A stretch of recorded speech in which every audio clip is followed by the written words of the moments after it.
होता है। अगर उसकी मात्रा हम निकाल देते हैं तो शव हो जाता है, मात्रा लगाने से शिव हो जाता है। तो शिव का मतलब है शरीर के अंदर जो चेतन तत्व है उसे शिव कहते हैं। शिव कोई व्यक्तिवाचक नहीं होता।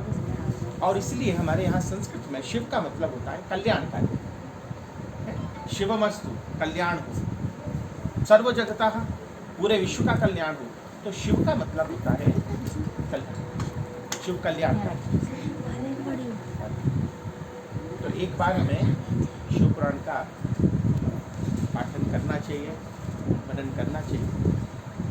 तो अच्छी चीज़ है, उसमें काफ़ी ऐसी चीज़ें मिलती हैं। तो उसमें एक बार हमारे एक सज्जन ने पूछा था कि गुरुजी ये विपश्यना की पद्धति कहाँ से आई। शिव पुराण पढ़ रहे थे, तो पढ़ते पढ़ते एक बार पार्वती ने शिव से पूछा कि हम अपनी आत्मा को जागृत कैसे करें। तो शिव ने उस समय कहा, बहुत से प्रश्न एक साथ पूछे उन्होंने, उत्तर एक ही दिया उन्होंने, और उत्तर बड़ा अच्छा था। उन्होंने, शिव ने क्या किया, पार्वती को विपश्यना का संकेत दिया, विपश्यना का सुझाव दिया। अलग अलग समय में लोगों ने अपने अपने ढंग विकसित कर दिए और उस पर अपना कहीं ना कहीं लेबल लगा दिया। वेदव्यास जी ने महाभारत में बड़ी अच्छी एक बात कही। वेदव्यास ने जब महाभारत का सृजन किया, 18 पुराणों की रचना की। हमने कई बार संस्कृत में एक श्लोक आपसे शेयर किया। 18 पुराण लिखने के बाद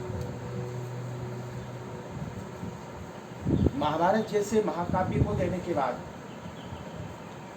महाभारत में 1 लाख श्लोक, और उसके बाद वेदव्यास जी जब ये सारा लेखन हो गया तो कोई जिज्ञासु उनसे पूछता है कि हे प्रभु, वेदव्यास माने द्वैपायन कृष्ण, कृष्ण के दूसरे अवतार। संस्कृत में लिखा गया ये ग्रंथ समझ में नहीं आता हमें, आप कुछ उपदेश करें। ऐसा नहीं है कि पुराने समय में सब लोग भाषाएं समझते थे। कोई व्यक्ति अगर भाषा नहीं समझता है, भाषा से संसार को समझा जा सकता, लेकिन अपने आप को जानने के लिए भाव की आवश्यकता है। जो लोग भाषा के चक्कर में पड़ते हैं, तो इसका मतलब यह है कि आत्मा को पाने के लिए हमें भाषाविद बनना पड़ेगा। सारी की सारी भाषाएं हमें बाहर की तरफ ले जाती हैं। मौन का जो संगीत है वो हमें अंदर की यात्रा कराता है। शिव ने कहा पार्वती से, तुम जब श्वास लेती हो और जब रोकती हो,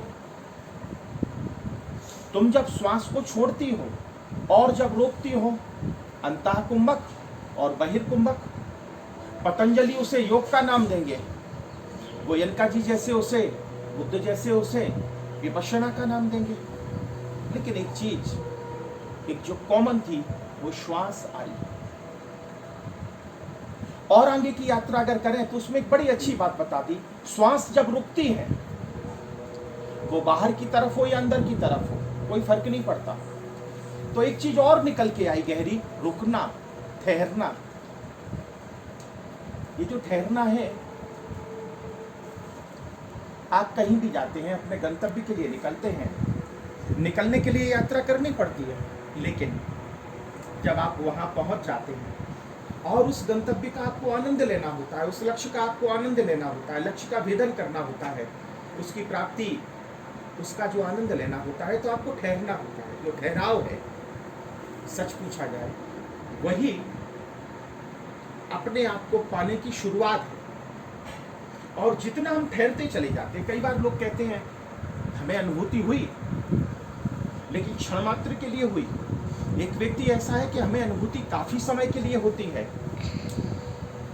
इसका मतलब यह है कि अनुभूति हो रही है और ये तुम महसूस कर रहे हो, इसका मतलब अभी भी तुम्हारे जीवन में द्वैत है। अनुभूति किसकी कर रहे हो, कौन कर रहा है? जो करने वाला है उसी की तो अनुभूति है, तो नहीं हो सकते। लेकिन जब ये प्रयोग आता है और जाता है तब द्वैत है। लेकिन जब ये प्रयोग न रह के कोई कर्ता नहीं होता उसमें, तब ये प्रयोग अद्वैत बन जाता है। तब उस व्यक्ति को हमेशा शाश्वत सुख बना रहता है। उस व्यक्ति से पूछा जाए क्या तुम्हें आत्मा का अनुभव हो रहा है, तो शायद वो कई बार पूछने के बाद मुस्कुरा भर देगा तुम्हारे सामने। बस शिव ने पार्वती को बड़ा अच्छा समझाया। जब तुम श्वास के बीच ठहर जाती हो, दो शब्दों के बीच मौन का संगीत जब तुम सुनने लगते हो, किसी की भी वाणी को सुनते सुनते इतना आनंद नहीं आता। लेकिन जब वो व्यक्ति ठहर जाता है और ठहरने के बाद जब तुम चेष्टा करते हो या तो वो क्या बोला उसे जानने की, अथवा कि वो क्या बोलने वाला है, तो शब्दों के बीच में जो अंतराल होता है, जो मौन होता है, वहीं पे आत्मा का स्थान। लेकिन ये घटना इतनी क्षणिक होती है कि व्यक्ति का जो चित्त है उसमें कभी लगता ही नहीं है। उसे ये लगता है कि कोई बोलता रहे और हम सुनते रहें, और जीवन निकल जाता है, कई जन्म निकल जाते हैं, हम सुनते रहते हैं।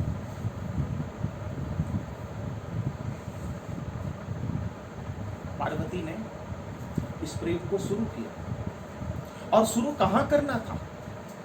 शिव से उत्तम स्थान और कौन मिल सकता है, गुरु से उत्तम स्थान और कौन मिल सकता है? गुरु के प्रत्यक्ष सानिध्य में जो साधना की जाती है वो शीघ्र फलीभूत होती है। गुरु के सानिध्य में जो साधना की जाती है उसमें व्यक्ति स्वतंत्रता को उपलब्ध होता है। गुरु के अभाव में, गुरु का अभाव का मतलब गुरु का अभाव नहीं होता है, लेकिन प्रत्यक्ष जहां सानिध्य नहीं होता है तो वहां पे साधना कई बार अहंकार को जन्म दे देती है। गुरु क्या करता है? साधना के माध्यम से जो तुम्हारे अंदर अहंकार पैदा हो रहा है या जो ऊर्जा तुम्हारी विकृत होने वाली है, उसको वो कहीं ना कहीं बचा लेता है, विकृत नहीं होने देता उसे, तुम्हारे अहंकार को बढ़ने नहीं देता। वो कहीं ना कहीं तो जो तुम्हारा अहंकार है उसे पैदा नहीं होने देता। और तुमने देखा होगा जब तुम गुरु के सानिध्य में कोई कार्य कर रहे होते हो, अहंकार नहीं आता है।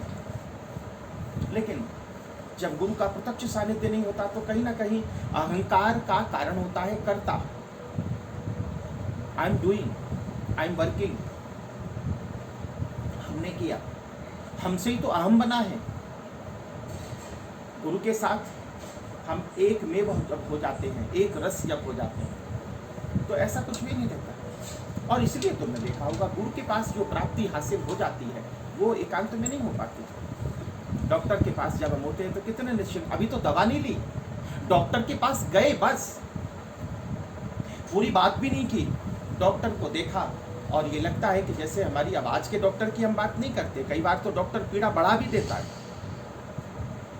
मेरे कहने का अभिप्राय यह है कि जो समर्थ व्यक्ति होता है, जब तुम सत्संग के लिए सोचते हो ना, दृढ़ता पूर्वक, केवल सोचने के लिए नहीं, आने के लिए, गुरु से मिलने के लिए, एक सेकंड में, एक क्षण मात्र में, एक जन्म जो तुम्हारा है मोक्ष की तरफ का, वो कम हो जाता है सोचने मात्र से।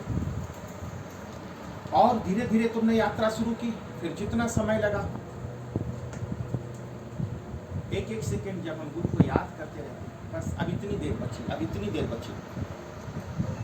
रास्ते में भले केले लिए, लेकिन चित्त हमारा केले में नहीं था, चित्त इतना भर था कि हम गुरु के पास जा रहे तो कुछ लेके जाएं।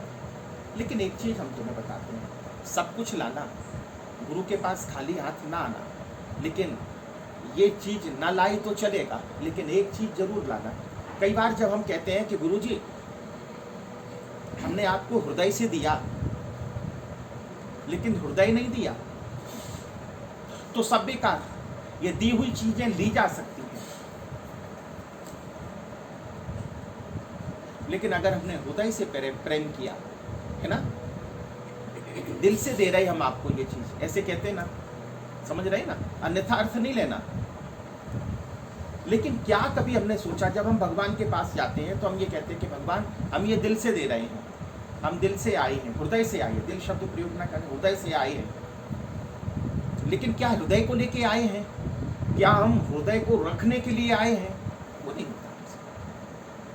हम हृदय से समर्पण करते हैं, लेकिन हृदय का समर्पण नहीं करते हैं। और हृदय का अगर समर्पण किया होता तो प्रेम में धोखा ना मिला होता। तो तुम्हारा प्रेम कच्चा है, क्योंकि वहां प्रेम तो है, लेकिन वो शव की तरह से है।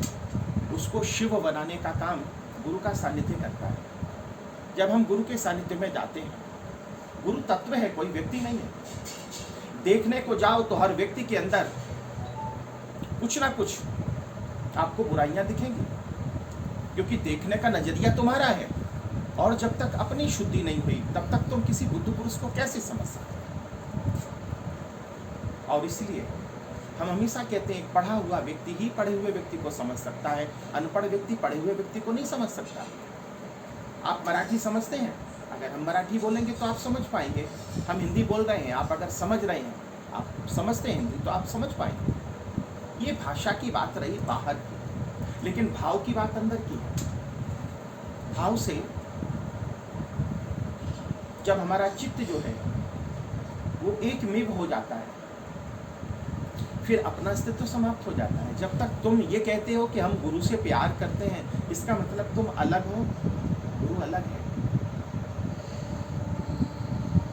प्यार करने वाला भी पता ना चले और गुरु भी पता ना चले, इतने एक में हो जाए।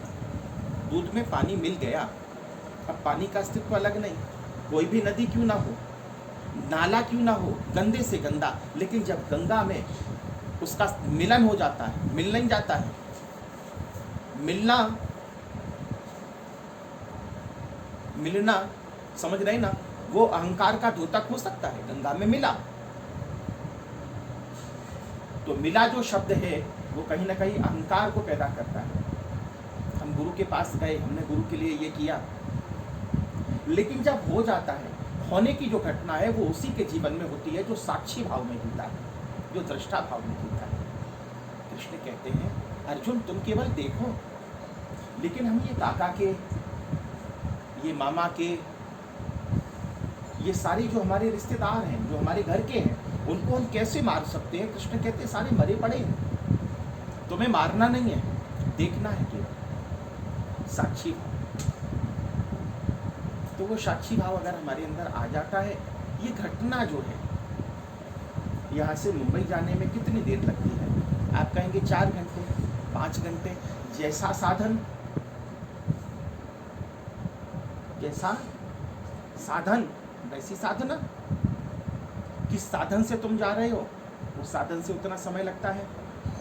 लेकिन जब तुम बॉम्बे पहुंच जाते हो, अपने लक्ष्य तक पहुंच जाते हो, वो पहुंचने की जो अंतिम घटना होती है वो 1 सेकंड में ही होती है, वो 1 क्षण में ही होती है। उसी क्षण का महत्व है। तुम बॉम्बे तक पहुंच गए, लेकिन जो गंतव्य है तुम्हारा, कहीं तो कोई जगह होगी जहां तुम जाना चाहते।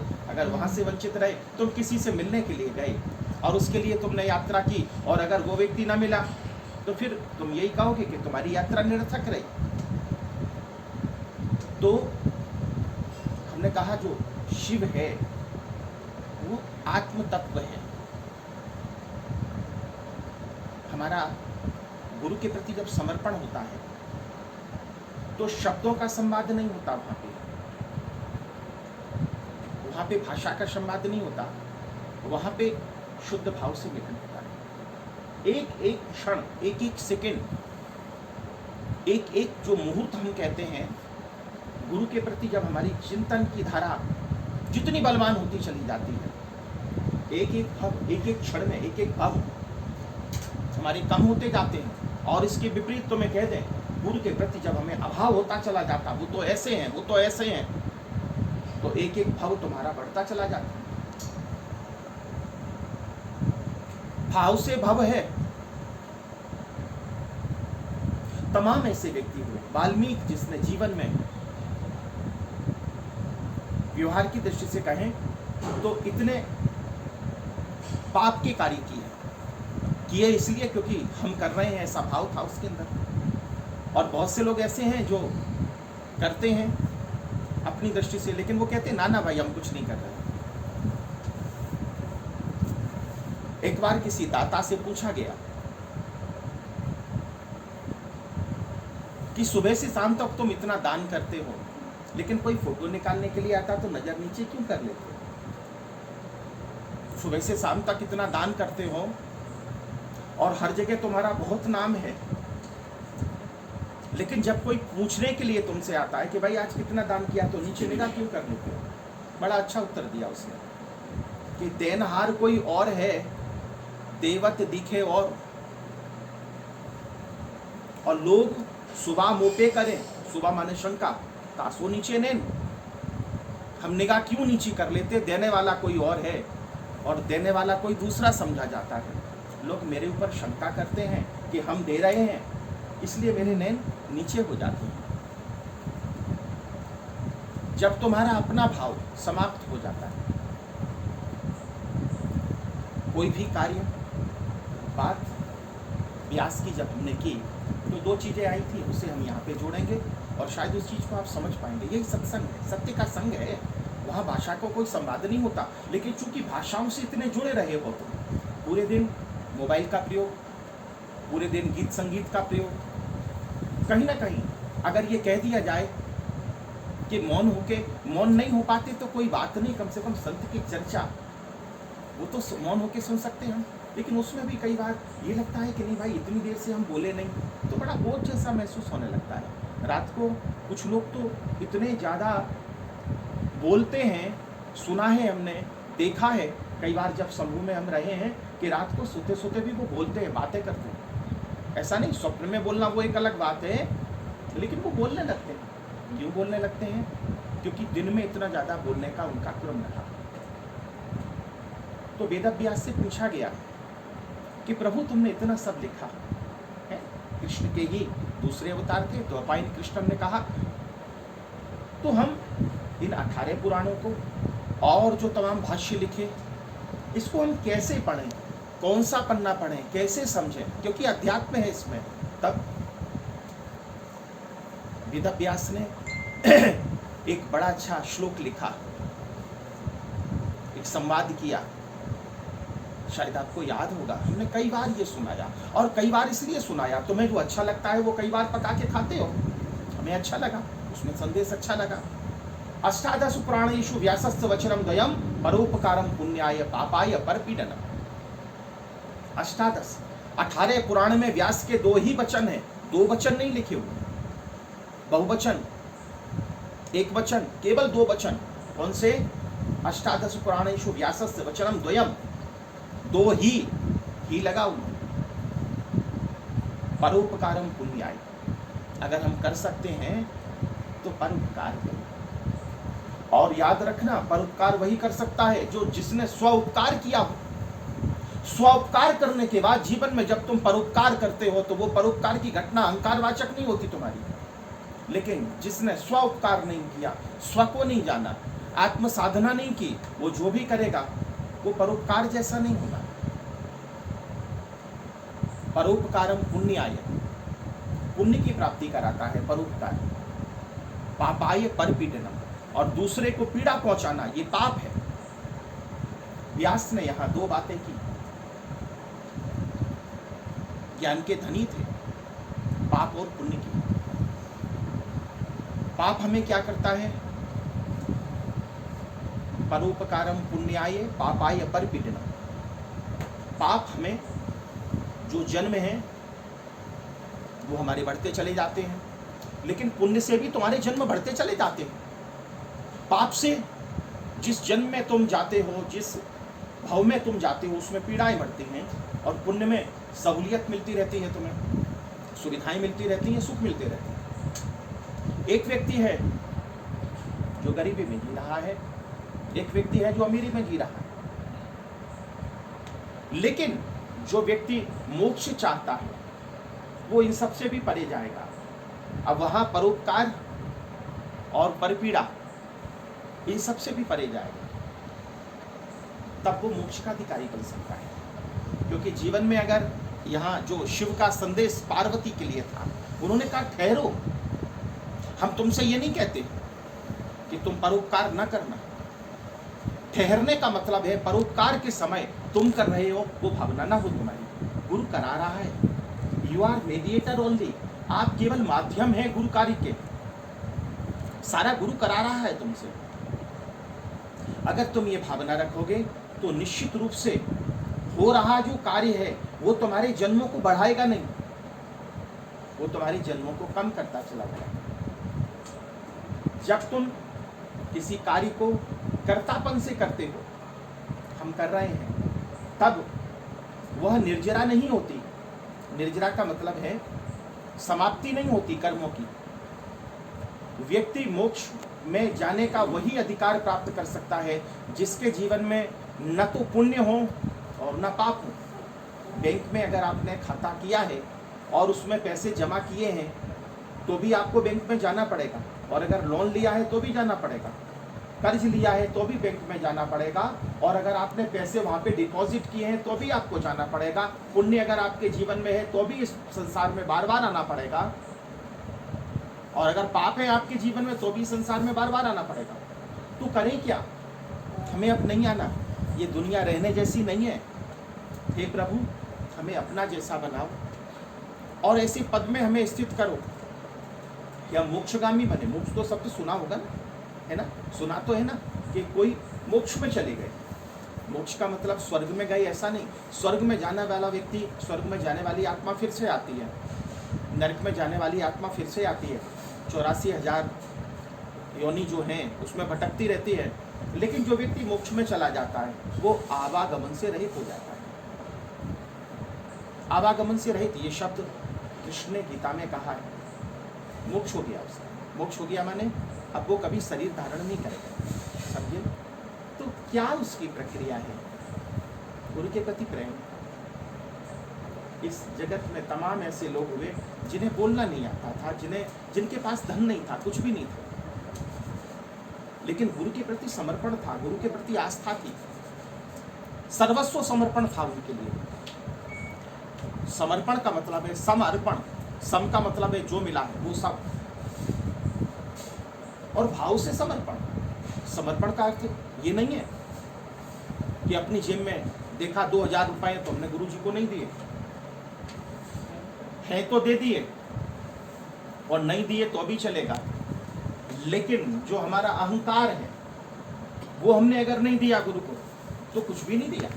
सुना होगा शिव की पूजा में धतूरे चढ़ाए जाते, शिव की पूजा में आंकड़े की फूल चढ़ाए जाते, आग के फूल चढ़ाए जाते, शिव की पूजा में विषैले फूल चढ़ाए जाते। इसका मतलब ये नहीं है कि आंकड़े के फूल तोड़ना और चढ़ाते रहना। इसका मतलब केवल ये था कि जो तुम्हारी गंदगी है वो सबको स्वाहा कर देना। शिव का अर्थ है शिवलिंग नहीं, शिव का अर्थ है वो मार्ग जो शिव पार्वती से कह रहे हैं कि दो श्वासों के बीच में जो तुम्हारा ठहराव है, जिसे कालांतर में विपश्यना के नाम से जाना गया, जो ठहराव है, बीच का जो समय है, उस समय में तुम स्थिर हो जाओ। पार्वती ने शिव से प्रश्न किया था कि हे प्रभु, पूरे समय आप करते क्या है? पूरे समय जो आप बैठे रहते हैं ये ध्यान में करते क्या है? तुम्हारी श्वास कुछ सेकंड के लिए रुकती होगी, शिव की श्वास बहुत लंबे समय के लिए रुकी हुई है। तो उन्होंने भी कहा साक्षी भाव और दृष्टा भाव मेरे अंदर रहता है, कर्ता भाव नहीं रहता। तो ऐसा कभी कभी हम लोग प्रयोग कर सकते हैं। बिल्कुल श्वास आती है और जाती है सहज। उसके लिए ये आवश्यक नहीं है कि हम बैठते हैं तो बहुत अच्छा है, लेकिन जरूरी नहीं है। हम चलते फिरते भी मौन में, स्थिरता में उसका अध्ययन जब हम करते हैं, उसमें चित्त को लगाते हैं। श्वास जब हम लेते हैं तो उसमें आरोह और अवरोह होता है। श्वास जब रुकती है तो उसमें न तो आरोह होता है न अवरोह होता है। रुकने की प्रक्रिया को स्थिरता, जो स्थिरता होती है वो शिव तत्व है, और जो आना और जाना है ना, आरोह और अवरोह है, वो शव है। तो शिव तत्व में स्थित होने के लिए हमें क्या करना? अगर संभव हो तो गुरु का सानिध्य बहुत अच्छा है। तुमने कहा ना, फिर से हम आपको रिपीट करते हैं कि केवल हम सोचते हैं गुरु के पास जाएंगे। कई लोग सोचते हैं कि गुरु जी अभी 1 घंटे का सत्संग और फिर पूरा हो जाएगा, हम तो इतनी दूर से आए, इतने पैसे खर्च करके आए। ये सब मत सोचो।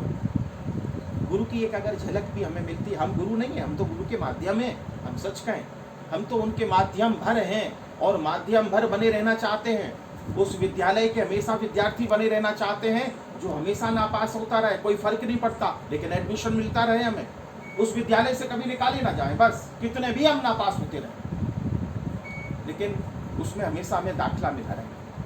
गुरु ने हमें पसंद किया है।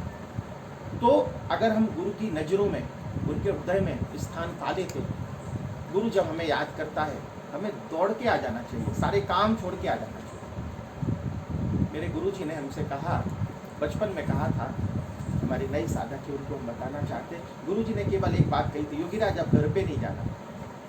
आप सबको पता होगा, वैसे तो हम घर पे ही हैं, लेकिन जिस घर के लिए हमें बड़ा मोह होता है, हम अगर ये कहें कि 4 घंटे और बैठना है, अभी तो नहीं, अभी तो लॉकडाउन या उस तरह का समय है, लेकिन अगर हम ये कहते हैं कि 4 घंटे और बैठना है, तो हम लोगों को क्या लगने लगता, जल्दी हम घर पे जाएं। लेकिन ऐसा तो कई दशकों से नहीं किया, हम नहीं गए करते। तो गुरु का जो आज्ञा होती है, गुरु का जो आदेश होता है, वो हमारे लिए बड़ा महत्वपूर्ण होता है। वो औषधि की तरह से होता है। जैसे डॉक्टर जब कहता है कि ये औषधि तुम्हें लेनी है, तो क्या किसी भी प्रकार की आर्गुमेंट हम उनके सामने करते हैं? नहीं करते ना जी। क्या कहते हैं? मैंने एक डॉक्टर जो हमें पता है कि ये बीमारी ठीक कर पाएगा कि नहीं कर पाएगा, ट्रीटमेंट से पहले साइन लेता है कि मेरी कोई जिम्मेदारी नहीं। ऐसा गैर जिम्मेदार आदमी, उसकी जी हुजूरी आप करते हैं, और जो जीवन और जन्मों जन्मों की मोक्ष तक की जो जिम्मेदारी लेने को तैयार है, उसके लिए सोचना पड़ता है, उसके लिए दिमाग का प्रयोग करता है। तो व्यास ने जब ये कहा कि अष्टादश पुराणेषु व्यासस्य वचनम दयम परोपकारम पुण्याय पापाय परपीडनम, मोक्ष का मार्ग, गुरु का मार्ग ये कहता है कि हम पाप से भी परे जाएं, पुण्य से भी परे जाएं। तो कैसे जाएंगे? जो आप श्वास ले रहे हैं, उसमें भी न जाने कितने जीवों की हिंसा हो रही है। आप जो आग जलाते हैं, उसमें न जाने कितनों की हिंसा होती है, लेकिन आप श्वास ले रहे हैं तो हिंसा होगी, लेकिन श्वास आ रही है, जा रही है, तो हिंसा का सवाल नहीं है। आप जब निमित्त भाव से कोई कार्य करते हैं, तो उसमें कर्ता बुद्धि नहीं होती, और जहाँ कर्ता बुद्धि नहीं है, वो मोक्ष का मार्ग है। और जहाँ जहाँ कर्ता बुद्धि है, अगर आप अच्छा करेंगे तो आप पुण्य के भागी बनेंगे, अगर आप बुरा करेंगे तो आप पाप के भागी बनेंगे। लेकिन कोई भी कार्य फिर उसे न तो हम पुण्य कहेंगे न पाप कहेंगे, सहज गति से अगर हो जाता है। गुरुजी, हम बोलना नहीं चाहते थे लेकिन बोल गए, हम करना नहीं चाहते थे लेकिन हो गया। एक बात याद रखना, जब तुम ये कहते हो कि हमने ये किया, उस समय तुम्हारी आवाज कितनी हाई होती है। जब तुम ये कहते हो कि अगर हम ये नहीं करते तो नहीं होता, उस समय तुम्हारी आवाज कितनी हाई होती है, कितने अहंकार से ओतप्रोत होती है। लेकिन जब तुम ये कहते हो गुरुजी हम करना नहीं चाहते थे लेकिन हो गया, तब कितनी शब्दों में विनम्रता होती है तुम्हारी। यहीं से तुम देखो, ये तो सीधी सच्ची एक व्यवहार की बात है, कितनी विनम्रता होती है तुम्हारे अंदर। बस इतना भर है, हम अपने जीवन में केवल ये सोचने लगे कि हम माध्यम हैं, गुरु के माध्यम हैं, हम अपने परिवार के माध्यम हैं, एक प्रकृति द्वारा बनाई हुई व्यवस्था के एक माध्यम है, इतना भर।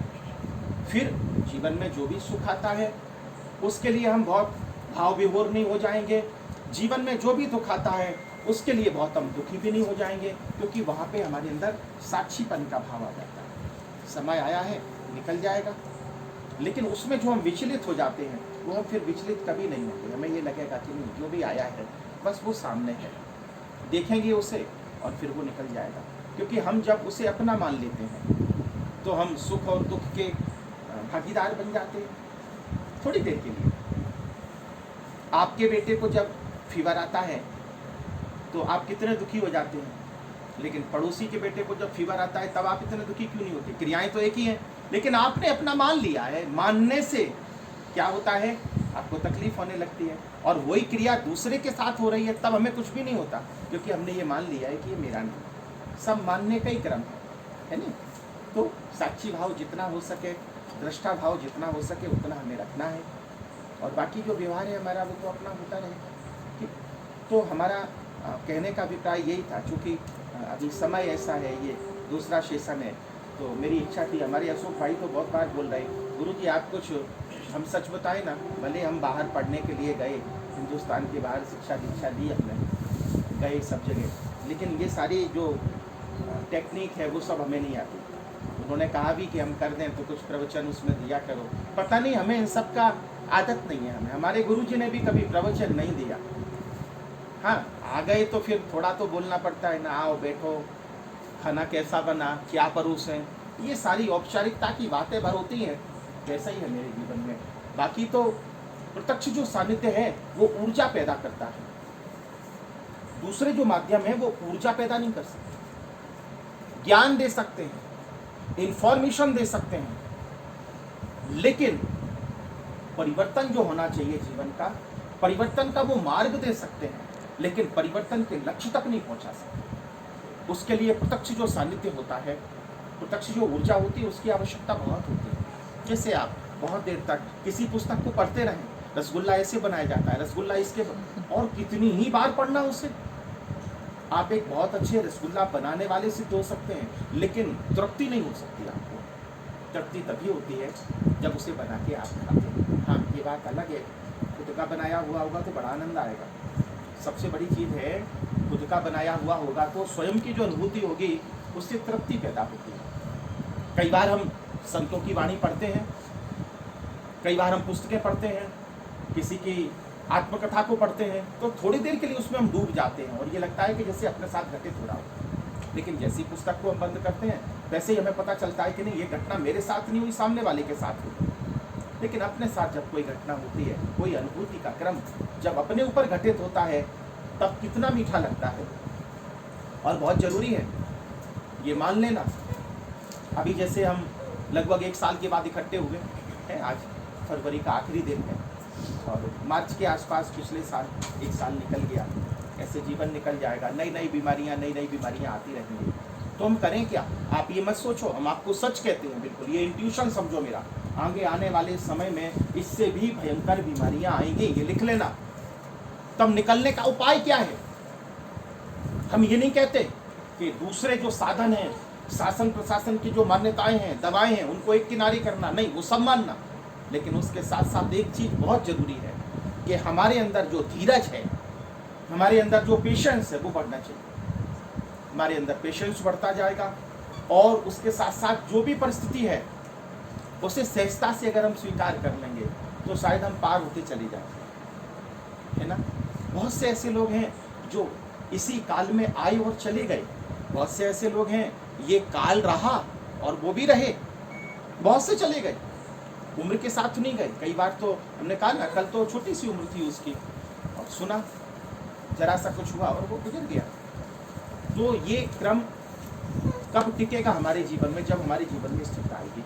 और उसके लिए हम समझते हैं, हम तो बहुत ही मामूली आदमी हैं, गुरु के चरणों की सेवा की, और उसके लिए हम ये मानते हैं कि कभी कभी जीवन में अगर संभव हो तो प्रत्यक्ष सानिध्य अगर हमें गुरु का मिलता रहेगा, संभव हो तो ऐसा नहीं है कि ज़बरदस्ती पहुँची जाना, वो नहीं करना, अनुशासन में रहना। लेकिन कहीं अगर ऐसा चांस मिलता है, कहीं पे भी है, व्यक्ति नहीं है, संत जो होता है, गुरु जो होता है, वो तत्व होता है। किसी भी गुरु के दर्शन किए तो चलता है, चलता नहीं दौड़ता है। कहीं भी सत्संग में मिलना चाहिए, किसी का भी मिलना चाहिए। एक हमारे सज्जन ने एक दिन पूछा था कि अल्लाह हूँ जब कहते हैं तो हमें अच्छा नहीं लगता, तो हम इसकी जगह क्या कहें? तो हमने कहा कुछ भी कहो। हमने उसको शब्द के रूप में जब पकड़ा है तो अलग अलग हो गया, लेकिन जब हम नाद के रूप में पकड़ते हैं, ध्वनि के रूप में पकड़ते हैं, तो एक हो जाता है। समझ रहे मेरी बात की नहीं? तो तत्व को जब हम ग्रहण करते हैं, शब्द जब हम बोलते हैं, तो शब्द विन्यास जब हम करेंगे तो हमें ये लगता है कई बार कि ये तो हिंदी का है, ये इंग्लिश का है, ये हिंदू का है, ये मुसलमान का है, ये हिंदुस्तानी का है, ये अमेरिकन का है। लेकिन जब नाद को हम लेते हैं, थाली गिरी जमीन पे, और उसके अंदर एक नाद पैदा हुआ रसोई में, अब किसका है वो, हिंदू का कि मुसलमान का? अध्यात्म नाद है, गुरु जो तत्व है वो नाद है। उसके रूप में जब आप स्वीकार करेंगे तो हम आपसे सच कहते हैं, एक संतुष्टि आपको पैदा होगी और बहुत आनंद आएगा। तो वो हम शुरू करें जब भी हमें समय मिलता है, और बीच बीच में जब हम बैठे हुए हैं या कोई हम कार्य नहीं कर रहे हैं, थोड़े से स्थिर हैं, तो चित्त को हम अपने कहाँ पे लगाएं? जो दो श्वासों के बीच में। जैसे हम कहीं बाहर जा रहे हैं और कोई ऐसा गीत बज रहा है जिसे हम नहीं सुनना चाहते, कई बार होता है। कई बार बाहर ऐसा माहौल होता है, आप ये मत सोचो घर पे बैठ के हम धार्मिक संगीत सुनेंगे बस। आपका अंत जीवन का जिस दिन आएगा, उस दिन जरूरी नहीं है कि आप घर पे हों और उनका ही उच्चारण सुन रहे हों, ये आवश्यक नहीं है। हो सकता है एक बहुत बड़े कोलाहल में भी आपका अंत हो, ऐसी जगह अंत हो जहां चीखें और पुकारें आ रही हों, लेकिन दो शब्दों के बीच में अगर, दो ध्वनियों के बीच में अगर, दो श्वासों के बीच में अगर आपने स्थिर होना सीख लिया, तो फिर ये महत्व नहीं रखता कि वो ध्वनि क्रोध की थी या शांति की थी। लेकिन दो के बीच में जो अंतराल होता है, उसमें अगर स्थिर होना आपने सीख लिया, और संत यही करते हैं हर तरह की परिस्थिति में।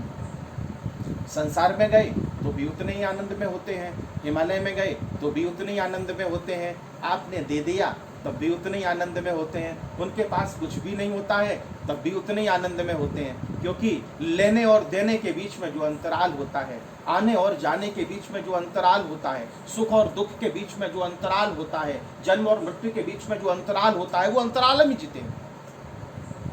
और अंतराल एक ऐसा है जहां हमें स्थिरता मिलती है। तो जो स्थिरता है वही अनुभूति है। इस शब्द को पकड़ लेना थोड़ा सा, है ना। जो स्थिरता है वही अनुभूति है, और ये स्थिरता तुम्हारी जितनी बढ़ती चली जाएगी, चित्त दो के बीच में जितना रमण करने लगेगा, उतनी बड़े तुम साधक बनने लगोगे। और साधना कुछ भी नहीं है, सारे मार्ग अलग अलग हैं, और मार्गों के लिए हम लोग झगड़ते रहते हैं। ये तो मेरा मार्ग है, ये तेरा मार्ग है, ये मेरा मार्ग नहीं है, ये तेरा मार्ग नहीं है।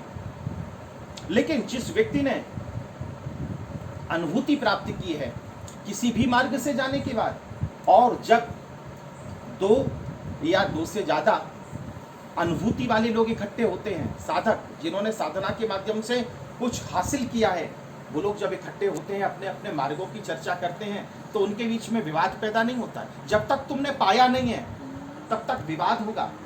नहीं, ये मार्ग अच्छा नहीं है, मेरा मार्ग श्रेष्ठ है, तुम्हारा मार्ग श्रेष्ठ नहीं है। कभी भी किसी चालीसा को पढ़ना, चालीसा समझते हैं तो हर चालीसा में यही लिखा होता है, इससे श्रेष्ठ दूसरी कोई चालीसा नहीं है। लेकिन जिस व्यक्ति ने अपने जीवन में आत्मा को आत्मसात कर लिया है, उसके सामने फिर विविध मार्गों के लोग भी आएंगे, लेकिन जिसने पा लिया है लक्ष्य को, वो यही कहेगा, तुम किससे आए? बोले हम साइकिल से आए, तुम पैदल आए, तुम ट्रेन से आए, तुम दूसरे माध्यमों से आए। लेकिन मुंबई के स्टेशन पे जहाँ मिलना है, वहाँ जब सब पहुँच जाते हैं तो ये कहते, भाई एक बात बताएं, हम लोग झगड़ रहे थे ना, ये मेरी नादानी थी। अलग अलग मार्ग। हम जब साइकिल पे थे तो हमने पैदल चलते हुए आदमी को देख के हंसा था, जब हम कार में थे तब साइकिल पे चलते हुए आदमी को हमने देख के हंसा था, जब हम प्लेन में थे तब मोटर में बैठे हुए आदमी को हमने हंसा था। लेकिन अब जब हम सब लोग यहाँ पहुँच चुके हैं तो हमें पता चला कि ठीक है, साधन अलग अलग रहे होंगे, लेकिन जीवन का अगर लक्ष्य एक है तो ये सच माना, भेद की रेखा मिट जाती है। जहाँ भेद है वहीं खेद है। खेद का मतलब होता है दुख। और जिस व्यक्ति के जीवन में भेद नहीं होता, हमें पता है, मेरे जीवन में एक ऐसे संत आए थे, खाते थे, एक पात्र था उनके पास, और उसी पात्र में भिक्षाम देही, और उसी में खा जाते थे अर्जन, और जब विसर्जन होता था तो उसी पात्र में कर लेते थे और फेंक आते थे। कोई फर्क नहीं था। बच्चे का जीवन देखा कभी? हर चीज को खा लेता है, खाता है, हैं? लेकिन तुम तो सुन रही हो, तो चेहरा कैसे हो गया कि नहीं? रेडी साहब, ऐसा हो गया जरा, हैं? ये खाने की बात की तो ठीक है, लेकिन कोई जिसमें टेस्ट नहीं है वो खाने की बात की तो। लेकिन तुम जब जन्मे थे तब तुम्हारी अवस्था कितनी ऊंची थी? कभी सोचा है? जब तुम जन्मे थे तब तुम्हारी अवस्था कितनी ऊंची थी? तुम बुद्ध पुरुष होके जन्मे थे। वो बात अलग है कि तुम बुद्ध थे लेकिन उसकी अनुभूति नहीं थी। तुम जब जन्मे थे तब पूर्ण थे, लेकिन पूर्णता की अनुभूति नहीं थी। और अब अनुभूति करने की कोशिश कर रहे हो, लेकिन पूर्णता नहीं। पूर्ण होना और उसकी अनुभूति दोनों एक साथ घटित हो जाए तो तुम्हारा काम हो जाए। जब तुम गर्भ से बाहर आए थे उस समय तुम बुद्ध थे, उस समय शुद्ध थे, तुम पूर्ण थे। बिल्कुल पूर्ण थे, लेकिन पूर्णता का एहसास नहीं था, तुम्हारे अंदर पूर्णता की अनुभूति नहीं थी। लेकिन अब जब अनुभूति की प्यास जगी है तो तुम्हारे पास वो पूर्णता नहीं है, क्योंकि वो बचपना नहीं है, वो बच्चापना नहीं है तुम्हारे पास, वो सहजता नहीं है, वो सरलता नहीं है, वो समर्पण नहीं है। एक छोटे से बच्चे को कहीं पे भी जब हम रख देते हैं तो वहां पे वो रह जाता है, वो फिर ये नहीं कहता ये सोने का पालना है, ये जमीन है, ये क्या है। लेकिन जब हम बड़े हो जाते हैं तो फिर हम भेद शुरू कर देते हैं। इसलिए हमने कहा जहाँ भेद है वहीं पे खेद है, वहीं पे दुख है, भेदभाव सारा मिटाओ। जैसी भी परिस्थितियाँ आती हैं, हो सकता फिर से एक साल जो रहा वैसी परिस्थिति अगर फिर से आ गई तो प्रत्यक्ष मिलना नहीं होगा, लेकिन उस समय भाव रखना। क्या भाव रखना? कि हम अपने भाव से गुरु के पास जा रहे हैं। सुबह जब उठो ना तो सुबह उठते ही ये थोड़ी देर के लिए आंख बंद करना, और आंख बंद और करने खोलने का कोई सवाल नहीं है, एक टेक्निक तो बतानी पड़ती कि नहीं। तुमने तंत्र नाम सुना होगा, भैरव तंत्र होता है, एक बहुत बड़ी पुस्तक है, ध्यान की विधियां हैं उसमें, भैरव तंत्र नाम है उसका। तंत्र का मतलब होता है इंग्लिश में क्या कहते हैं, टेक्निक। तो कुछ तो कहना पड़ेगा ना, क्योंकि बाहर की यात्राएं इतनी ज़्यादा तुमने की हैं कि अगर हम कुछ ना बोले तो लगेगा कि गुरुजी जैसे मिले ही नहीं हमें। तो थोड़ा तो व्यवहार के दृष्टि से तो हमें बोलना पड़ता है। तो परिस्थितियाँ कैसी आएंगी कल कुछ कहा नहीं जा सकता, लेकिन अगर मेरी बातों को थोड़ा सा भी आपने स्वीकार कर लिया सहजता के साथ, तो सुबह जब हम उठते हैं तो उठते समय बस हम गुरु के पास जा रहे हैं, गुरु के दरबार में जा रहे हैं। जैसे जैसे भी आप कहते हैं, अलग अलग भाषाएँ हैं, भाषाओं के हिसाब से अलग अलग होता है। हम गुरु के पास जा रहे हैं, उनके दर्शन कर रहे हैं, गुरु की कोई छवि लगी हुई है उसे देखना कि ये जितना जल्दी हो हमें तुम्हारा मिलन हो, तुम्हारे पास जाएं, तुम्हारे सानिध्य में जाएं, ऐसा भाव मात्र करोगे। फिर ये मत कहना तो गुरुजी आज से ये क्रम शुरू, सुबह उठते ही हम बस गुरुजी के पास जा रहे हैं। लेकिन कभी गुरु के पास जाने का मौका मिला तो गुरुजी को क्या करना, नहीं गुरुजी अभी मेरे पास समय नहीं है। लेकिन अगर ऐसा किया तो इसका मतलब ये है कि तुम कहीं ना कहीं क्या करना चाहते हो, कंफर्ट देखना चाहते हो, कहीं ना कहीं सुविधा भोगी बनना चाहते हो। जब भी हमें मौका मिलता है, जब भी हमें बुलावा आता है, कहीं से भी है, ऐसा नहीं, हमने तुमसे बार बार ये कहा है कि ये जो हमारा मार्ग है ये अनेकांत का मार्ग है, एकांत का मार्ग नहीं है। मेरे ही पास आना बिल्कुल भी नहीं, क्योंकि मेरा जैसा जहाँ है ही नहीं तो वहाँ पास का सवाल ही नहीं है। कहीं पे भी जाना, इतने अध्यात्म के मार्ग हैं, कोई भी संत जहाँ अपनापन मिलता हो, जहाँ तुम्हें प्रेम मिलता हो, जहाँ कोई लोभ ना हो, जहाँ कोई लालच ना हो, शुद्ध वाणी हो, तुम्हारे कल्याण की वाणी हो, कड़वी क्यों ना हो, उसे पचाना, उसे सहज स्वीकार करना, जाना। जो भी निकटतम केंद्र हो वहाँ जाना। लेकिन आगे आने वाला समय ऐसा समय होगा जब परिवार तुम्हें शांति और समाधान नहीं दे सकता, पैसा तुम्हें शांति और समाधान नहीं दे सकता, क्योंकि कभी दिया भी नहीं। लेकिन अगर तुम्हारे जीवन में कुछ अध्यात्म होगा तो तुम जरूर शांति और समाधान पा पाओगे। समझे? कई बार जब तुम बहुत विचलित होते हो, कई बार जब तुम बहुत दुखी होते हो, हमारी सारे बातें व्यवहार की हैं, तब तुम क्या कहते हो, थोड़ी देर के लिए तुम सब दूर हो जाओ उनसे, कहते हो कि नहीं, थोड़ी देर के लिए सब लोग हट जाओ। क्यों? क्या संकेत दे रहा है? इसका मतलब वो संकेत ये दे रहा है कि बहुत जहाँ भीड़ भाड़ है व्यक्तियों की या विचारों की, वहीं पे उपाधि है, वहीं पे दुख है, वहीं पे कष्ट है। तो जैसे जब बहुत दुखी होते हो तब तुम ये सोचते हो कि थोड़ी देर के लिए एकांत मिल जाए, एक का भी अंत हो जाए। एक ये तुम्हारा अहंकार, तुम्हारे होने का अस्तित्व, एकांत, एक का भी अंत। इसका मतलब ये नहीं कि एक का होना, एक का भी नहीं होना, तुम अपना भान भूल जाओ। इसका मतलब बेभान नहीं, सभान। समझ रहे मेरी बात? एक का भी जब अंत हो जाए तो तुम क्या कहते हो कि थोड़ी देर के लिए मैं अकेला छोड़ दूं, कहते हो कि नहीं? कभी ऐसा जीवन में आया कि नहीं आया? तो गुरु वही करता है ना तुम्हें। लेकिन दुनिया तुम्हें अकेला करे उससे पहले तुम्हारा वो तुमसे मिलन कराना चाहता है, ताकि तुम्हें कभी दुनिया का वो न रहे। लगभग 9-10 महीने हम बिल्कुल घर पे थे, कहीं जाना नहीं हुआ। आप लोगों को पता है, बांटने के लिए शुरू में शायद एक ही बार जाना हुआ, तब तक फिर समाचार मिला कि नहीं अभी बाहर नहीं जाना। फिर घर पे बैठ के अपने जो भी क्रम था वो अपनी सेवा करते रहे।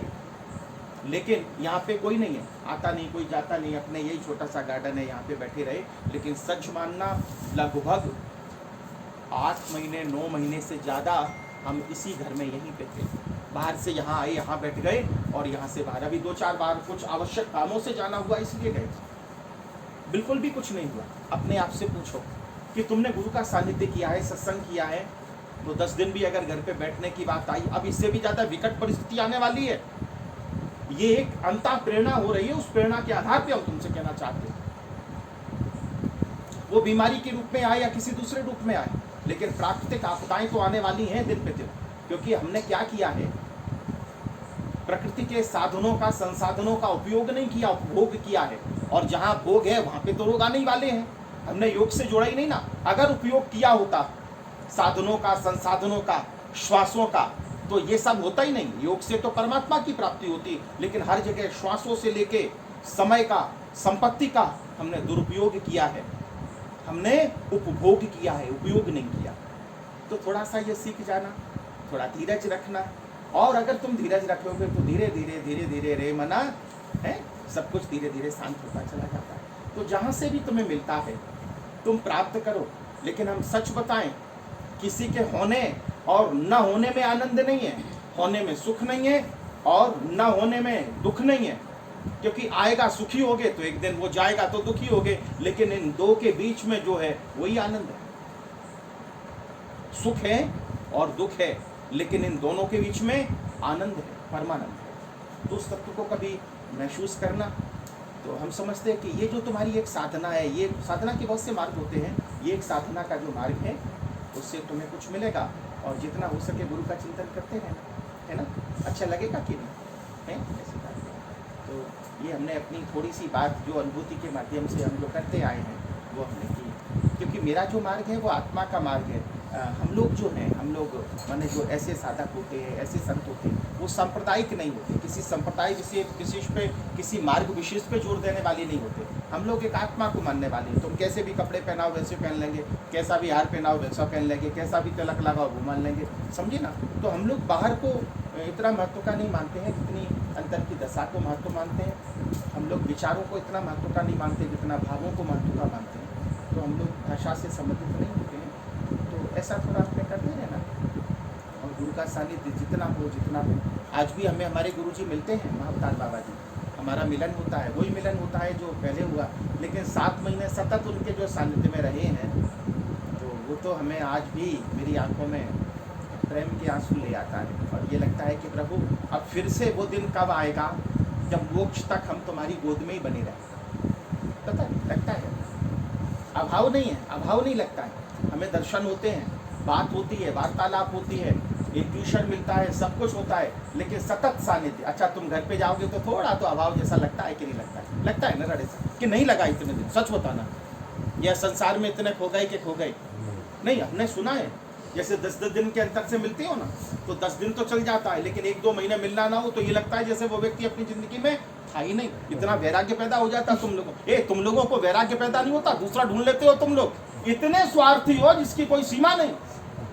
अपना काम चलाने के लिए इतनी अच्छी तरीके से चला लेते हो और फिर तो कहते हो हम तो वैरागी हो गए, हम तो त्यागी हो गए। त्याग व्याग कुछ नहीं हुआ, ये हकीकत बताते हैं।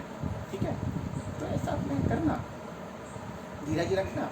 और आज एक चीज मेरे पास से लेके जाना कि दो के बीच में जो अंतराल है ना, तो थोड़ा स्थिर होने की कोशिश करना।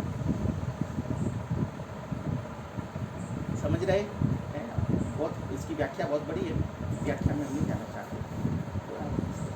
हाँ, झगड़ा वगड़ा हो तो कर लेना, नहीं करना नहीं, हो जाए तो कोई बात नहीं, झगड़ लेना। लेकिन फिर जब झगड़ते नहीं ना तुम लोग, एक तरफ वो बैठे एक तरफ वो बैठे, तो उसके बीच का जो अंतराल है, फिर कहने की जरूरत नहीं, उससे नहीं कहना, सामने वाले पात्र से कुछ नहीं कहना। फिर अपनी आंख बंद करके जरा शांत बैठ जाएगा। तो झगड़े में भी ध्यान कर ले, गुस्से में भी ध्यान हो जाएगा तुम्हारा। क्योंकि ध्यान के लिए कुछ चाहिए नहीं ना, जो अभाव है वही तो ध्यान है, जो बीच का अंतराल है वही तो ध्यान है, इंतजार है वही तो आनंद है। तो यहाँ तो ना काहू से दोस्ती और ना काहू से वेर, कबीरा खड़ा बाजार में मांगे सबकी खैर। तो बाजार के बीच में खड़ा हुआ है, ना तो इधर खड़ा हुआ है ना उधर खड़ा हुआ है, कुछ व्यापार करना ही नहीं है उसे, तो क्या घाटा और क्या पाना। जिसे पाने की इच्छा नहीं है उसे जाने का दुख कभी हो ही नहीं सकता। तो उस अंतराल में जीना, तुम उस गैप में जीना, तो बड़ा आनंद आएगा। कभी देखा होगा तुम्हें, खाना खाने के बाद पच जाता है और पचने के बाद फिर तुम्हें भूख लगती है, लगती है आपको कभी भूख लगती है ना, लेकिन बहुत देर तक खाना ना मिले तो भूख भी मर जाती है, ये भी देखा होगा तुमने। दोपहर को 12 बजे किसी को खाना चाहिए और 3 बजे तक खाना ना मिले और 3 बजे खाना आए तो वो क्या कहता है, अभी अभी है ना, अभी इच्छा नहीं है खाने की। तो तुमने देखा भूख भी फिर आनंद लेने लगती है, उस आत्मा के तत्व में प्रवेश कर जाती है। जीना ऐसे मस्त होके जीना आपने। एक अपने गुरु गोरखनाथ है ना, सबके लिए श्रद्धा। विश्व का कोई ऐसा धार्मिक व्यक्ति किसी भी पंथ का संप्रदाय का नहीं जैसे गुरु गोरखनाथ के लिए श्रद्धा ना हो। एक लाइन गुरु गोरखनाथ की कहते हैं, जरा भाषा समझने की कोशिश करेंगे। गुरु गोरखनाथ जी ने जो कहा है उनकी भाषा बड़ी अटपटी रही। वो राजस्थान में काफ़ी समय तक रहे तो जरा राजस्थानी भाषा का थोड़ा प्रयोग किया। गुरु गोरखनाथ के 2 शब्द हैं, शायद आपको प्रेरणा दे जाए, बड़े अच्छे शब्द हैं, मैं तो देते हूँ। हसोबा, खेलोबा, धरोबा ध्यान, ये गुरु गोरखनाथ के शब्द हैं। सुना क्या? हसोबा ये मंत्र भी है, कभी शावर मंत्रों को तुमने सुना हो या पढ़ा हो, बड़े प्रभावशाली होते हैं नाथपंथियों में। तो जो नाथपंथ है वो अनाथ को सनाथ बनाने वाला है। गुरु गोरखनाथ का ये समझ लेना। हसोबा, खेलोबा, धरोबा ध्यान, हंसना, खेलना और धरना ध्यान। बोलो क्या उसमें कठिनाई आई? कुछ आई? मस्त नहीं, और मस्त नहीं रहोगे तो कर भी क्या लोगे? तुम्हारे कहने से क्या बीमारी जाएगी? जाएगी? नहीं जाएगी ना। तो ठीक है, अपने थोड़ा अपने समझदारी का काम लेना, मस्त रहना। और कर भी क्या सकते कि नहीं गुरु जी कोई चमत्कार कर दो, तो चमत्कार से तुम्हारा मोक्ष तो होने वाला नहीं। अभी समझो 100 रुपये दे भी दिए तो अभी का काम तुम चला लोगे बस, और जीवन भर का काम चलाने के लिए तो तुम्हें खुद मेहनत करनी पड़ेगी मोक्ष तक जाने के लिए। मोक्ष तक जाने एक दूसरे के मददगार बनना, ईश्वर ने अगर तुम्हें दिया है तो एक दूसरे की मदद करना। तुम किसी को केला दोगे, तुम किसी को पैसा दोगे। ये देखो ये रुद्राक्ष देखा, ये क्या है? अच्छा कहा तो समझ में, ये रुद्राक्ष है। रुद्राक्ष सबके लिए। अभी हमने यहाँ पे वृक्ष लगाया था ना, तो ये 3 मुखी रुद्राक्ष आई इसमें, फिर ले लेना। इसके अंदर 3 मुखी रुद्राक्ष आएगा। तो आज दिन कौन सा है? शिव की बातें की ना हमने, क्योंकि आज जो है वो गुरु पूर्णिमा के समान गुरु प्रतिपदा। आज कल पूनम थी ना, तो पूनम के बाद जो होती है प्रतिपदा, एकम जिसे हम कहते हैं, तो आज उसका नाम है गुरु प्रतिपदा। तो ये कल हमने हमारा रुद्राक्ष का जो पेड़ है जिसे लगाया और जिसके नीचे बैठ के हम बहुत साधना करते थे। तो एक दिन क्या हुआ बता दें। तो हम पेड़ों में पानी लगा रहे थे, तो इतनी देर में खड़खड़ खड़ की आवाज़ आई पीछे हमारे गार्डन में से। तो हमने पीछे देखा तो कौन था? कोबरा सांप। हमारी सोसाइटी में बहुत है कोबरा, चंदन के पेड़ है ना इधर उधर, तो कोबरा था पूरा। तो डर गए, ये देखने लगे इधर उधर पीछे पीछे। नहीं डरना नहीं, उसके बीच में भी जो अंतराल है उसमें स्थित हो जाना है। भय और मृत्यु के बीच में जो अंतराल है, सुख और दुख के बीच में जो अंतराल है, अपनी यात्रा अंतराल की है, अंतराल की है। तो पीछे देखा हाथ में पानी का वो था। अच्छा आप होते तो क्या करते? या तो भागते, नहीं तो पानी डालते। कुछ नहीं किया, अपना मार्ग है कुछ ना करने का, करना है ही नहीं कुछ, और करना नहीं तो झंझट मारी नहीं। दुकान खोलो, फिर दुकान को खोल के बैठो, फिर ग्राहकों को बुलाओ, फिर एक के ऊपर एक फ्री ऐसा ऑफर दो। अपना कुछ है ही नहीं ना। आए तो वेलकम और जाए तो भीड़ कम। अच्छा हम सच बताएं, तुम लोग 10 महीने नहीं आए तो हमें कोई फर्क नहीं पड़ा। सच कहते, बिल्कुल नहीं पड़ा, क्योंकि हमें अभाव जैसा लगा ही नहीं ना। हमने तो अपना बना लिया है, तुम सबको बन चुके हो। अब तुमने अगर हमें अपना बनाया होगा, कृष्ण से पूछा अर्जुन ने कि अर्जुन पूछते हैं कृष्ण से कि तुम हमें याद करते हो? याद तो आती होगी, कैसे पूछते हैं? अर्जुन पूछता है किससे? कृष्ण से। बड़ा विचित्र प्रश्न कर दिया। कई बार तुम्हारे जीवन में भी ऐसे प्रश्न आए होंगे जब लगता है ये आदमी बोल क्या रहा है, लेकिन बोलना तो पड़ता ही। तो कृष्ण कहते तुम हमें याद करते हो? तो अर्जुन कहता हाँ याद करते, लेकिन सुबह शाम याद करते हैं या परेशानी में याद करते। तो कृष्ण भी बोल दिए कि जब तुम याद करते हो तभी हम तुम्हें याद करते हैं। याद रखना, हमने तो तुम्हें अपना बना लिया, लेकिन तुमने अगर अपना बनाया है तो ही काम होने वाला है। तो वो पीछे सांप आया, देखा बड़ा सा था, तो दर्शन किया हमने उसका। शिव के गले में पड़ा हुआ है, ऐसा भाव। जरा भी विचलित नहीं हुए हैं, जरा भी नहीं। तो फिर वो क्या किया, उसमें से पूरा का पूरा 2 थे। अब उसका एक माँ रही होगी और एक वो छोटा सा था, इतना बड़ा था दूसरा वाला। तो केचुली होती ना, केचुली, उसमें से ऐसे थोड़ा सा ऐसे छेद करके निकल गया और फिर उसकी माँ भी चली गई। 2 थे और केचुली पूरी छोड़ गई। एक पहले छोड़ी थी, वो तो काफ़ी बड़ी थी, छोटी ऊपर रखी ना आप लोगों ने देखी। तो फिर धीरे से उसे हमने फिर ले लिया। तो जो रुद्राक्ष का पेड़ है उसी के नीचे वो कोबरा साथ था। तो ऐसे आगे ऐसे ये पत्ते होते हैं, ऐसे आम जैसे थोड़े छोटे छोटे, ये रुद्राक्ष के पत्ते होते हैं। लगभग 10 साल पहले लगाया था। तो अभी 3 मुखी रुद्राक्ष हैं उसमें। तो अभी बहुत ज़्यादा तो नहीं है, लेकिन जो लोग आए हैं उनके लिए एक एक हो जाएगा। फिर घर के लिए नहीं मांगना, तो जो लोग आए वो ले लेना। फिर ये इसे जरा वैसे करना किसी से भी, किसी नुकीली उससे, तो ये अंदर रुद्राक्ष निकल आता है। फिर ब्रश से साफ करना तो निकल आएगा। इसमें वाइट कलर का निकलेगा। जैसे 4 वर्ण होते हैं ना, ऐसे रुद्राक्ष में भी 4 प्रकार होते हैं। तो सबसे जो उत्तम रुद्राक्ष होता है वो वाइट कलर का होता है, जिसे ब्राह्मण वर्ण कहा जाता है। वर्ण, वर्ण माने वर्ण का मतलब जो है वो जाति व्यवस्था नहीं होती है ना। जन्मना जायते शूद्रा, जन्म से तो सब शूद्र होते हैं। कर्मणा द्विज उच्चते, और जो कर्म से संस्कारी होता है उसे द्विज कहते हैं, ब्राह्मण नहीं। द्विज ब्रह्म जाना ही वो ब्राह्मणा, और जो ब्रह्म को जानता है वो ब्राह्मण होता है। तो इसमें जो वर्ण माने सर्वोच्च जो वर्ण होता है रुद्राक्ष का, हम तुम्हें पहले देते थे रुद्राक्ष, तो वो लाल लाल कलर के होते थे, वो क्षत्रिय वर्ण होता है ना। लेकिन ये जो इसमें निकलेगा ये ब्राह्मण वर्ण का है। मतलब आप सब लोग, इसके लिए ये नहीं है कि आप सब लोग पहन सकते हैं, सब लोग इसे यूज कर सकते हैं। तो इसके अंदर जो रुद्राक्ष निकलेगा वो बिल्कुल वाइट कलर का है, बिल्कुल वाइट जैसा है। तो हमने खोल के देखे थे, तो अपने रख लेना, ठीक है। नहीं कि नहीं, गुरु के हाथ से तो कुछ भी मिले, आनंद और उसकी बात होती है। ये तो देखो हमने एक एक करके उसमें से तोड़े। पिछली साल भी आए थे, है ना, पिछली। अच्छा, आपको सबसे ज़्यादा किसकी याद आती है?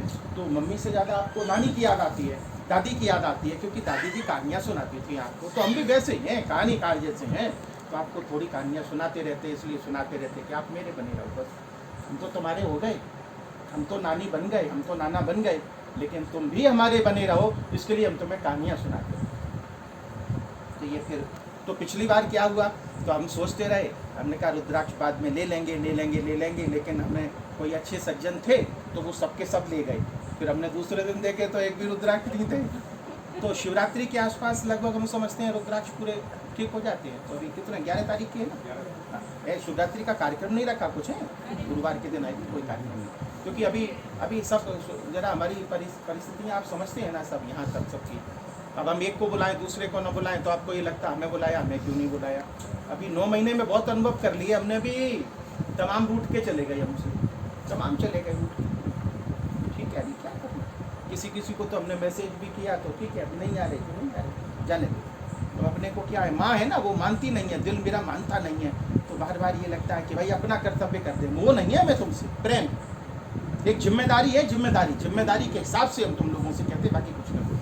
तो फिर वो हमने कल रुद्राक्ष निकाल लिए, तो हमने कहा सबको दे देंगे, क्योंकि इसके नीचे ना जैसे सोसाइटी में कोई नहीं था। बहुत बार होता है ना, हमारे यहाँ तो बहुत कम लोग रहते हैं ना, तो हमारे गुरुजी इसी के नीचे आके मिले बहुत बार, रुद्राक्ष के पेड़ के नीचे। तो वो साधना स्थली है हमारी। हम भी जब छोटा सा रुद्राक्ष था तो उसके नीचे बैठ जाते थे, ऐसे निमित्त भाव से। तो लगभग 10 साल हो गए, 10 साल पहले लगाया था। तो पिछले साल भी उसमें फल आई, हमने लगाया और सींचा उसे, और विधि विधान से लाई थे, फिर उसे लगाया था। तो उसमें बड़े अच्छे फल हैं, तो ले लेना, आँखों से लगाना, हृदय से लगाना, और कहना अभी गुरुजी आप ही हमें मिल गए बस हैं। आप माने ये योगीराज बाबा नहीं, ये महावतार बाबा है, हम तो माध्यम ऐसी। और नहीं, हमें पता नहीं सत्संग का मतलब क्या है, हमें पता नहीं। मेरे गुरु कहते जागृति बढ़े, वो सत्संग है। पिक्चर देखने की मनाही नहीं है, लेकिन 2 डायलॉग के बीच में थोड़ा सा अंतराल है, उसमें ध्यान कर लेना बस। हमें संसार के लिए कोई मना नहीं है, हमें कुछ नहीं, जो तुम्हारा कार्यक्रम है वो चलाते रहना, लेकिन जो बीच में थोड़ा सा गैप आता है ना, गैप तो आता है ना, है ना, उसमें थोड़ा सा ध्यान करना। तो बाद में फिर एक ले लेना है।